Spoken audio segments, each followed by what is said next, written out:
Armenian Prime Minister Nikol Pashinyan has been making a lot of news lately. But did you know his government celebrates former Nazi generals, sends aid to Syria's Bashar al-Assad, and continues to carry out an internationally illegal occupation in the region? Just walking by in downtown Yerevan, the capital of Armenia, it's easy to spot Nazi glorification embodied in the huge statue of Gargan Nijde, a Nazi general of Armenian origin, considered and taught in schools as a national hero. The general also has a square and metro station honoring his legacy.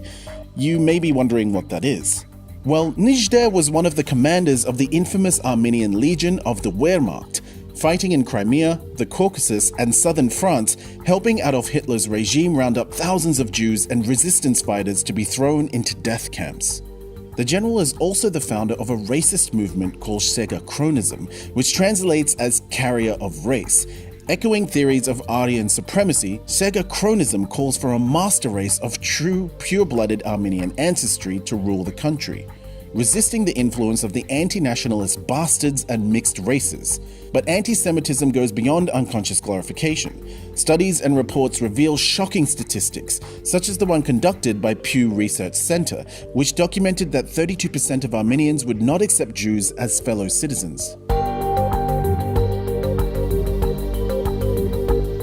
Armenia also has questionable foreign policy initiatives. The country has been a long-time supporter of Syria's Bashar al-Assad. In fact, one of the first moves of Prime Minister Pashinyan when coming to power in 2018 was to send an Armenian contingent to Syria to support Syrian regime forces alongside Iran and Russia. The country often sends shipments to Damascus, reaffirming its support to a leader that has not hesitated to use chemical weapons against his own people. Such actions, of course, have stoked the ire of the US, that has condemned Armenia's stances, not only in Syria, but in Ukraine as well, where Armenia was one of 11 countries to refuse a condemnation of the Russian invasion of the Crimea. But despite the country's anti-Semitic and diplomatic record, the Prime Minister of Armenia was extended the privilege of being hosted at the Grand Park in Los Angeles, a first for a foreign leader and the city of LA, home to 600,000 Jewish Americans. The country's foreign policy track record is best exemplified with its own occupation of the Nagorno-Karabakh region since the 1990s, which has displaced more than 800,000 Azerbaijanis in the process. And so the question is, will Armenia ever come to terms with this anti-Semitic, racist, and violent nationalist agenda?